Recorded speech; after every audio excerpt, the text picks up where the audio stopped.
গ্রামের সুন্দরী চাচি তার বাড়িতে ডাকলেন আমাকে তার সাথে কাজ করার জন্য। বন্ধুরা, গল্পটি সম্পূর্ণ শুনলে আপনাদের মেশিন দিয়ে পানি চলে আসবে। আপনারা হাতের কাজ করতে বাধ্য হবেন। তাই হাতের কাজ করার আগে হাতের কাছে অবশ্যই টিস্যু রাখবেন। আমাদের পাড়ায় একজন অত্যন্ত আকর্ষণীয় চাচি থাকতেন। তার ত্বক এত পরিষ্কার এবং অভিব্যক্তি এত বন্ধুত্বপূর্ণ ছিল যে যখনই আমি তাকে দেখতাম আমার হৃদয় দ্রুত স্পন্দিত হতে শুরু করত। তার স্বামী বেশিরভাগ সময় বাইরে থাকতেন, যার কারণে আমার মনে তার প্রতি ভুল ধারণা জন্মাতে শুরু করে। কিন্তু আমি কি জানতাম যে সেও কোনো সুযোগের অপেক্ষায় ছিল। একদিন আমি গলি দিয়ে যাচ্ছিলাম, তখনই তিনি কোনো অজুহাতে আমাকে তার বাড়িতে ডাকলেন। আমি তার বাড়িতে গেলে তিনি আমাকে একটি ঘরে বসতে বললেন। আমি নিঃশব্দে সেই ঘরে গিয়ে বসে পড়লাম। কিছুক্ষণ পরে যখন চাচি ঘরে এলেন তখন তিনি একটি হালকা নাইটি পরেছিলেন। তাকে দেখে আমার শ্বাস রুদ্ধ হয়ে গেল। আমি তাকে কাজ সম্পর্কে জিজ্ঞাসা করলে তিনি এমন কিছু বললেন যে আমার মনে আনন্দের ঢেউ বয়ে গেল। তারপর সেই দিন আমি তার সাথে পুরো সময় কাটালাম। আমার নাম অরুণ, আমার বয়স ২২ বছর। আমাদের বাড়ির পাশে একজন চাচি থাকতেন, যার স্বামী প্রায় বাইরে থাকতেন। সেই চাচি একা বাড়িতে থাকতেন।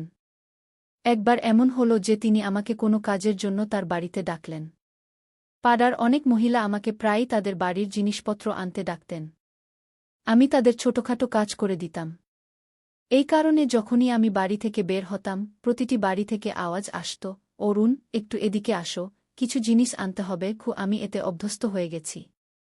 তারা আমাকে কাজের বিনিময়ে কিছু টাকাও দিত, তাই আমি খুশি খুশি তাদের কাজ করে দিতাম। যেহেতু এই চাচি আমাদের পাড়ার ছিলেন, তার আমার উপর কিছুটা বেশি অধিকার ছিল। তাই তার কথা মেনে আমি তার বাড়িতে চলে গেলাম। চাচি তার বাড়ির দরজায় দাঁড়িয়েছিলেন। তিনি আমাকে কাছে আসার ইশারা করলেন। আমি তার কাছে গিয়ে দাঁড়ালাম। তিনি বললেন, অরুণ, তুমি কি ভাড়ায় একটি ডিভিডি প্লেয়ার আনতে পারো? এটি শুনে আমি হতবাক হয়ে গেলাম। আমি অবাক হয়ে তার দিকে তাকালাম। চাচি জানালেন যে তার কোনো আত্মীয়ের বিয়ের ভিডিও এসেছে এবং তিনি এটি দেখতে চান। তাই আমাকে কোথাও থেকে ডিভিডি প্লেয়ার এনে দিতে হবে। প্রথমে আমি একটু দ্বিধায় পড়লাম, কারণ এখন ভাড়ায় কিছু পাওয়া কঠিন। কিন্তু তারপর ভাবলাম, চাচি প্রথমবার আমার কাছে কিছু চেয়েছেন, যদি আমি না করি তাহলে তার খারাপ লাগতে পারে। আমি তাকে প্রতিশ্রুতি দিলাম যে আমি ডিভিডি প্লেয়ার আনবই। তখন সকাল 11টা ছিল, তাই আমি বাড়ি ফিরে গেলাম। কিন্তু সন্ধ্যা হতে না হতেই আমি পাড়ার ভিডিও দোকানে পৌঁছে গেলাম। সেই দোকানটি আমার বন্ধুর ছিল। বন্ধু আমার কথা শুনে ডিভিডি প্লেয়ার দিয়ে দিল এবং বলল, এটি ফেরত দিতেও তোমাকেই আনতে হবে। আমি তার কথা মেনে নিলাম এবং চাচির জন্য ডিভিডি প্লেয়ার নিয়ে এলাম। আমি চাচিকে দরজায় দিতে চাইলাম, কিন্তু তিনি বললেন, ভিতরে এসে এটি টিভির সাথে সেট করে দাও, আমার মুভি চালানো জানা নেই গু। আমি এই কাজে দক্ষ ছিলাম, তাই তার বাড়িতে চলে গেলাম। তার বাড়িটি খুব সুন্দর ছিল। ভিতরের দৃশ্য দেখে আমার মনে হলো চাচি বেশ সচ্ছল। চাচি আমাকে একটি ঘরে বসালেন এবং বললেন, এই টিভির সাথে ডিভিডি প্লেয়ার যুক্ত করে দাও। আমি বিয়ের ভিডিও চালু করে তাকে দিলাম। এই সময়ে চাচি আমার জন্য চা নিয়ে এলেন এবং আমি বাধ্য হয়ে সেই চা খেলাম। তখনই আমার নজর ভিডিওতে পড়ল। সেই বিয়ের অনুষ্ঠানে একজন অত্যন্ত সুন্দরী মেয়ে নাচছিল। সে এত মোহনীয়ভাবে নাচছিল যে আমার চা শেষ হয়ে গেল, কিন্তু আমি টেরই পেলাম না।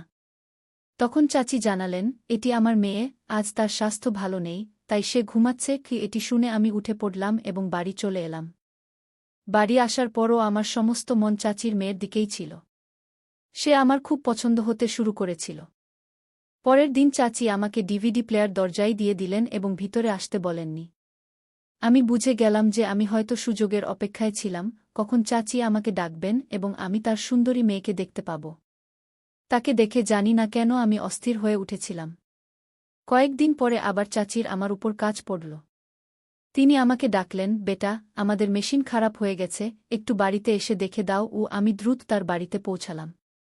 মেশিন চেক করলে দেখলাম তাতে একটি কাপড় আটকে আছে। আমি কাপড় বের করে মেশিন চালু করলাম, এটি চলতে শুরু করল। এটি দেখে চাচি খুশি হয়ে বললেন, শুক্রিয়া, এটি ঠিক হয়ে গেছে। আমার কাপড় ধোয়া ছিল। তারপর তিনি বললেন, আমার মেয়ের ঘুম থেকে ওঠার সময় হয়ে গেছে। আমি যেতে শুরু করলে চাচি আমাকে চেয়ারে বসতে বললেন, আরে বসো বেটা, আমি তোমার জন্য কিছু খাবার নিয়ে আসি। এই সময় চাচি আমার জন্য কিছু নমকিন এবং চা নিয়ে এলেন। আমার মনে হতে শুরু করল যে চাচির মেয়ে বাড়িতেই আছে, কিন্তু এখনও পর্যন্ত আমি তাকে দেখিনি। এখন আমার ধৈর্য শেষ হয়ে যাচ্ছে যে কখন আমি খালার মেয়েকে দেখতে পাব। আমি তাকে বিয়ের ভিডিওতে দেখেছিলাম কিন্তু জানি না সেটা কত পুরনো ছিল। চাচি এত সুন্দরী ছিলেন যে আমি ভাবতে শুরু করলাম তার মেয়ে কত সুন্দর হবে। ঠিক তখনই চাচি বললেন, তুমি একটু অপেক্ষা করো, আমার মেয়ে এখনই আসবে, আমি তোমাকে তার সাথে পরিচয় করিয়ে দেব। চাচি তার মেয়ের কথা বলছিলেন, এমন সময় তার মেয়ে বাথরুম থেকে বেরিয়ে এল। সে জানত না যে আমি সেখানে আছি, তাই সে শাল ছাড়াই বেরিয়ে এসেছে। তাকে দেখে আমার চোখ ছানাবড়া হয়ে গেল। সে কোনো অপ্সরার থেকে কম ছিল না। তার ভেজা চুল থেকে বোঝা যাচ্ছিল যে সে এইমাত্র গোসল করে এসেছে। সে নীল রঙের একটি স্যুট পরেছিল যাতে সে অত্যন্ত আকর্ষণীয় দেখছিল। তাকে দেখে আমি হতবাক হয়ে গেলাম। আমি দ্রুত উঠে দাঁড়ালাম। চাচি তার মেয়েকে বললেন, এ আমাদের প্রতিবেশী অরুণ, খুব ভালো ছেলে, আমার অনেক কাজ করে দেয়। কুয়ে কথা শুনে তার মেয়ে আমাকে এক নজর দেখে তার রুমে চলে গেল। চাচি বললেন, সে অপরিচিতদের সাথে বেশি কথা বলে না। আমার মেয়ে কম বয়সে অনেক কিছু সহ্য করেছে গি। তারপর কথায় কথায় আমি তার স্বামীর সম্পর্কে জিজ্ঞাসা করলাম। এই প্রশ্নে তিনি একটু বিব্রত হয়ে গেলেন। তিনি গভীর শ্বাস নিয়ে বললেন, তিনি গত 12 বছর কানাডায় আছেন কিন্তু কখনো ফেরেননি। তিনি প্রতি মাসে এত টাকা পাঠান যে আমাদের কোনো অভাব হয় না। কিন্তু আমার শুধু একটি মেয়ে আছে এবং আমার স্বামীও দূরে, তাই বাড়িতে পুরুষের অভাব বড়ই অনুভব হয়। কেউ থাকত যে বাইরের কাজগুলো সামলাত। গিয়ে কথা বলতে বলতে তার মুখে এক অদ্ভুত বিষাদ ফুটে উঠল। আমার তার উপর খুব দুঃখ হল। আমি বললাম, আপনি চিন্তা করবেন না, যখনই আপনার কোনো কাজের প্রয়োজন হবে আমাকে ডাকবেন, আমি আপনার সব কাজ করে দেব। আমি সারাদিন ফাঁকা থাকি, আমাকে আপনারই মনে করুন। কয়ে কথা শুনে চাচি খুব খুশি হলেন। এরপর আমি প্রায়ই তাদের বাড়ির আশেপাশে ঘুরতে শুরু করলাম। সেও বাইরে এসে দাঁড়াত, যে সময় তার নজর আমার উপর পড়ত তিনি বলতেন, অরুণ, একটু এদিকে আসো, আমাকে চাল এনে দাও। কখনো বলতেন, দুধ এনে দাও। আমি দৌড়ে তার সব কাজ করে দিতাম। একদিন তাদের বাড়ি থেকে একটি মিষ্টি কণ্ঠ ভেসে এল, অরুণ, একটু এদিকে আসো। যখন আমি দেখলাম, আমার হুঁশ উড়ে গেল। এটা চাচির মেয়ে রানী ছিল। আমি দ্রুত তার কাছে গেলাম। তিনি বললেন, আজ আমার মাম্মির শরীর ভালো নেই, প্লিজ দুধ এনে দাও। আমি দোকানে গেলাম, দুধ কিনে ফিরে এলাম। আমি দরজা খটখট করতেই রানী খুলে দিল। আমি বললাম, দুধ এনেছি। তিনি দূর থেকে বললেন, প্লিজ ভিতরে এসে দুধ দিয়ে যাও। আমি ভিতরে গেলাম। এরপর তিনি বললেন, মাম্মির পাশে একটু বসে থাকো। আমি তার রুমে গেলাম যেখানে চাচি ঘুমাচ্ছিলেন। ঠিক তখনই রানী জিজ্ঞাসা করল, অরুণ, চা খাবে? তার কণ্ঠে যেন কিছু জাদু ছিল। আমার মুখ থেকে হ্যাঁ ছাড়া আর কিছু বের হল না। আমি খুব ঘাবড়ে গিয়েছিলাম কিন্তু তার মুখে এক অদ্ভুত হাসি ছিল যা আমি বুঝতে পারিনি। কিছুক্ষণ পরে তিনি চা নিয়ে এলেন এবং বললেন, মাম্মি তোমার অনেক প্রশংসা করেন, তুমি কি কর? আমি বললাম, আমি সারাদিন ফাঁকা থাকি। কুয়ে কথা শুনে তিনি হেসে ফেললেন। তিনি হাসতে খুব সুন্দর লাগছিলেন। তারপর তিনি কিছু ভেবে বিষণ্ণ হয়ে গেলেন। চা খাওয়ার সময় আমি কখনো চাচিকে দেখতাম, কখনো রানীকে, আবার কখনো নিচু করে নজর ফিরিয়ে নিতাম।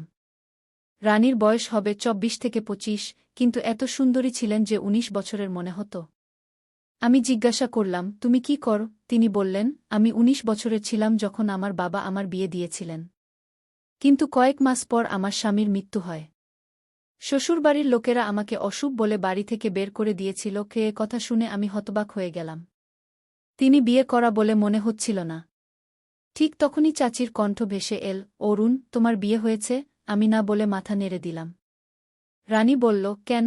আমি বললাম, আমি এখন মাত্র 22 বছর। তিনি বললেন, আজকাল তো ছেলেরা 19 বছরেই বিয়ে করে ফেলে। আমি বললাম, আমার কোনো কাজকর্ম নেই, আমার সাথে কে বিয়ে করবে? এ কথা শুনে রানী চুপ হয়ে গেল।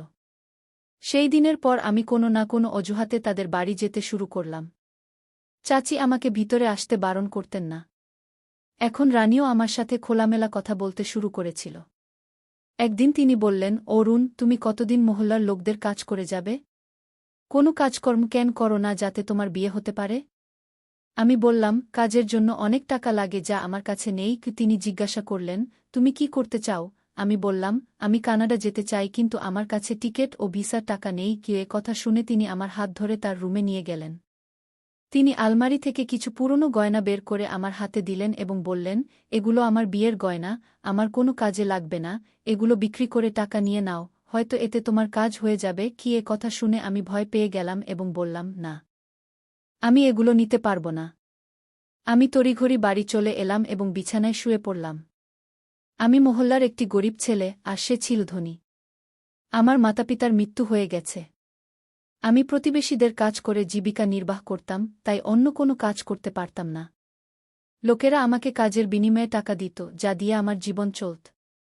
আমি তখনও বিয়ে করিনি। সারাদিন আমি পাড়ায় ঘুরে বেড়াতাম এবং চাচির বাড়িতেও যেতাম। আমি আমার বয়স আধার কার্ডে বাড়িয়ে দিয়ে দুবাই যেতে চেয়েছিলাম, কিন্তু টাকা ছিল না। আজ রানী কেন জানি না এমন বড় কথা বলে ফেলেছে। আমরা একে অপরকে বেশি দিন চিনি না যে সে আমার উপর এতটা বিশ্বাস করবে। আমি বিছানায় শুয়ে ভাবছিলাম, সে আমার উপর এতটা বিশ্বাস কিভাবে করল। পরের দুদিন আমি তাদের বাড়ির পাশ দিয়ে যাইনি। জানি না এটি ভয় ছিল নাকি লজ্জা। কিন্তু তৃতীয় দিনে চাচি আমার বাড়িতে চলে এলেন। সম্ভবত তিনি বাড়িতে একা একা বিরক্ত হচ্ছিলেন। আমি দৌড়ে রান্নাঘরে গেলাম এবং তার জন্য চা বানাতে লাগলাম। চাচি বললেন, দুদিন ধরে তুমি আমাদের বাড়িতে কেন আসনি? আমি সম্ভবত এই প্রশ্নেরই অপেক্ষায় ছিলাম। আমি বললাম, আপনি তো আমাকে মনে রাখেননি। তিনি বললেন, আমি এবং আমার মেয়ে তোমাকে খুব মনে রাখি। এটি শুনে আমি অবাক হয়ে গেলাম এবং জিজ্ঞাসা করলাম, আপনার মেয়েও আমাকে মনে রাখে? তিনি হেসে বললেন, হ্যাঁ। সেই দুঃখী মেয়ের এই দুনিয়ায় আমার এবং তোমার বাইরে আর কে আছে? তুমি খুব ভালো মানুষ, তাই আমরা তোমাকে আমাদের মনের কথা বলতে পারি। না হলে সে ভেতর থেকে ভেঙে পড়েছে। আমি তার বাবাকে বলেছি তার জন্য একটা ভালো পাত্র খুঁজে দিতে। কতদিন সে বাড়িতে এমন করে থাকবে? রানীর দ্বিতীয় বিয়ের কথা শুনে আমি হতবাক হয়ে গেলাম।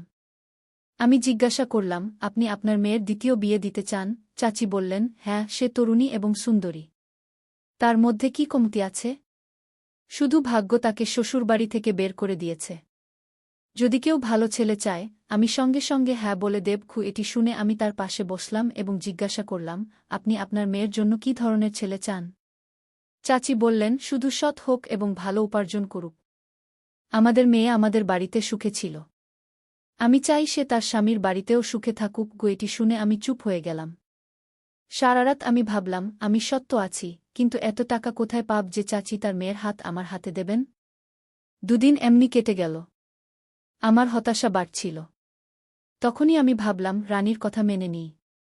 যদি আমি তার গয়না নিয়ে কানাডা চলে যাই এবং সেখানে কঠোর পরিশ্রম করে নিজের বাড়ি বানাই, তাহলে চাচি আমাকে তার মেয়ের হাত দেবেন। এই ভাবনা আমাকে সাহস দিল। পরের দিন আমি তাদের বাড়িতে গেলাম। চাচিকে প্রণাম করার পর আমি সরাসরি রানীর ঘরে গেলাম। সে বিছানায় শুয়েছিল। তাকে এমন দেখে আমি চোখ ফিরিয়ে নিলাম। কিন্তু এখন আমি সেখান থেকে যেতে পারছিলাম না, কারণ আমার তার সাথে গুরুত্বপূর্ণ কথা ছিল। আমি সোফায় বসলাম। সে আমাকে দেখে বলল, আমি তোমার উপর খুব রাগ করেছি। তুমি এতদিন আমাদের বাড়িতে কেন আসনি? আমি বললাম, আমি ভয় পেয়ে গিয়েছিলাম। সে হেসে বলল, তুমি কি আমার থেকে ভয় পেয়েছিলে? আমি চুপ হয়ে গেলাম। সে বিছানা থেকে উঠে সোফায় আমার পাশে এসে বসল। তাকে এত কাছে দেখে আমি ঘাবড়ে গেলাম। আমার কপালে ঘাম দেখা দিল। আমি স্বপ্নেও ভাবিনি সে আমার এত কাছে আসবে। সে আমার হাতের উপর তার হাত রাখল এবং বলল, অরুণ, তুমি কোনো কাজ কেন কর না? তার কথা শুনে আমার চোখে জল চলে এল। আমি বললাম, আমার মা বাবা নেই। আমি 2 বেলার রুটি পেয়ে যাই। উপার্জন করে কি করব? এটি শুনে সে রেগে উঠতে লাগল। এই সুযোগে আমি তার হাত ধরে বললাম, অরুণ, তুমি কানাডা চলে যাও। সেখানে প্রচুর টাকা কামাও, তারপর বাড়ি করো এবং বিয়ে করো। প্রতিবেশীরা কতদিন তোমাকে টাকা দেবে? এটি বলে সে আমার হাত ধরে আলমারি থেকে গয়না বের করে আমার হাতে দিল। বলল, এগুলো আমার বিয়ের গয়না। এগুলো আমার কোনো কাজে লাগবে না। এগুলো ঋণ হিসেবে নিয়ে নাও। কানাডা থেকে ফিরে এগুলো ফেরত দিও। এটি বলে সে চোখ বন্ধ করল। তার মুখে একটা অদ্ভুত জ্যোতি ছিল। আমি ঠিক করলাম, এবার তাকে না বলব না। আমি গয়না নিলাম এবং বললাম, তোমার এই উপকার আমি কখনো ভুলব না। সে বলল, এটি উপকার নয়, ভালোবাসা। ভালোবাসার বদলা কেউ দিতে পারে না। তুমি আমার মায়ের কাজ আন্তরিকভাবে করো। তোমার কারণে তার একটু শান্তি মেলে। তাই আমি তোমাকে সম্মান করি। নইলে আমি আমার গয়না কোনো অপরিচিতকে দিতাম না। সেদিন আমি তাদের বাড়ি থেকে বেরিয়ে সরাসরি আমার বন্ধুর কাছে গেলাম, যার ভাই কানাডায় কাজ করে। আমি তার হাতে টাকা দিলাম এবং বললাম, আমার কানাডা যাওয়ার ব্যবস্থা করে দাও। সে তার ভাইয়ের সাথে কথা বলল এবং 1 মাসের মধ্যে আমার কানাডা যাওয়ার সব ব্যবস্থা হয়ে গেল। আমি চাচিকে এই খবর দিলে তিনি খুব দুঃখিত হলেন। বললেন, তুমি কানাডা যাচ্ছ? এখন আমাদের বাড়ির কাজ কে করবে? আমি হেসে ফেললাম।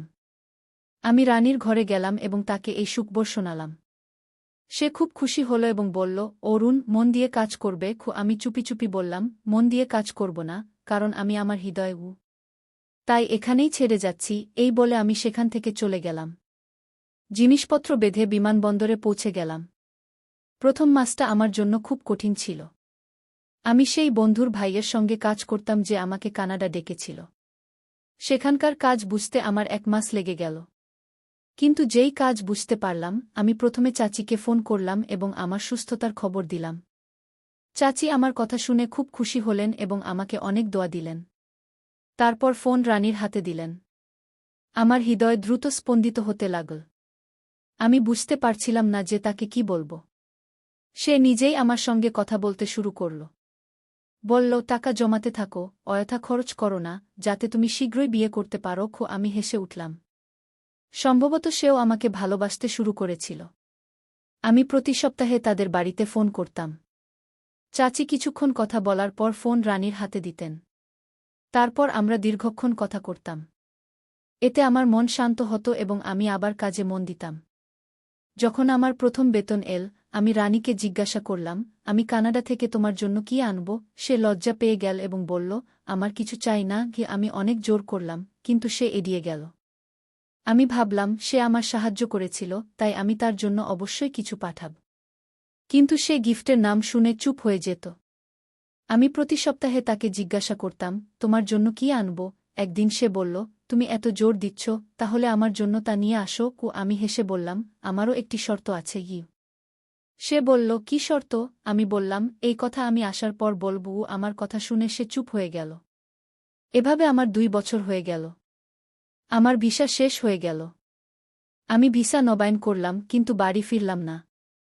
আমি যেতেও চাইনি, কারণ যে উদ্দেশ্যে এসেছিলাম তা পূরণ করতে চেয়েছিলাম। আমার উদ্দেশ্য ছিল প্রচুর টাকা কামানো। কিছু সময় পর আমি ছুটি নিলাম। ছুটি পেয়েই আমি ফিরে এলাম। চাচির সঙ্গে দেখা করলাম। তিনি আমাকে দেখে খুব খুশি হলেন এবং আমাকে জড়িয়ে ধরে বললেন, তুমি তো খুব স্মার্ট এবং হ্যান্ডসাম হয়ে গেছ। আমি তাদের বাড়িতে বসে বললাম, আমি আপনার মেয়েকে বিয়ে করতে চাই। আমার কথা শুনে তাদের কিছুটা আশ্চর্য হল, কিন্তু কোনো আপত্তি ছিল না। কিন্তু আমার হৃদয় ভেঙে গেল যখন রানী আমাকে বিয়ে করতে অস্বীকার করল। সে বলল, অরুণ, তুমি আমার চেয়ে অনেক বছরের ছোটই। আমি খুব কষ্ট পেলাম। আমি মাথা নিচু করে বসে রইলাম। আমার সব আশা ভেঙে যাচ্ছিল। আমি আমার ব্যাগ খুললাম এবং কিছু কাপড় যা আমি চাচি এবং রানীর জন্য এনেছিলাম তাদের সামনে রাখলাম। তারা খুশি হয়ে নিলেন। তারপর আমি পকেট থেকে টাকা বের করে রানীর হাতে দিলাম।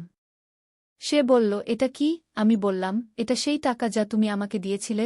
আমি তার ধন্যবাদও জানালাম। তিনি নিঃশব্দে টাকা নিয়ে আলমারিতে রাখলেন। আমি তাদের কাছ থেকে বিদায় নিয়ে বাড়ি চলে এলাম।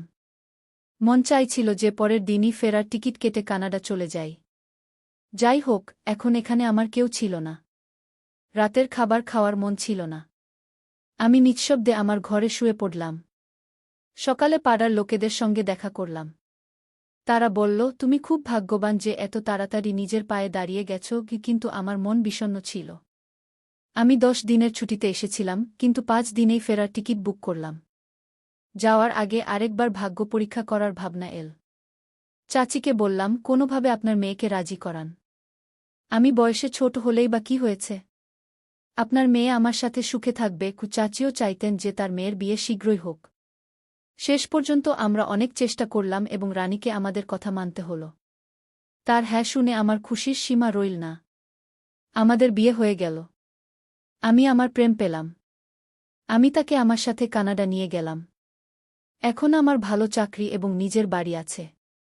আমাদের 2টি সন্তান আছে এবং আমরা সুখী জীবন যাপন করছি। তাই বন্ধুরা, এটা ছিল আমাদের আজকের চমৎকার এবং রোমাঞ্চকর গল্প। আপনি এই গল্পটি কেমন লাগলো আমাদের কমেন্ট করে জানাবেন। আপনার মতামত আমাদের জন্য খুব গুরুত্বপূর্ণ। যদি গল্পটি ভালো লাগে, লাইক করুন, বন্ধুদের সঙ্গে শেয়ার করুন এবং আমাদের চ্যানেল সাবস্ক্রাইব করতে ভুলবেন না, যাতে আপনি আসন্ন মজার গল্পগুলি থেকে বঞ্চিত না হন। তাহলে দেখা হবে পরের গল্পে। ধন্যবাদ।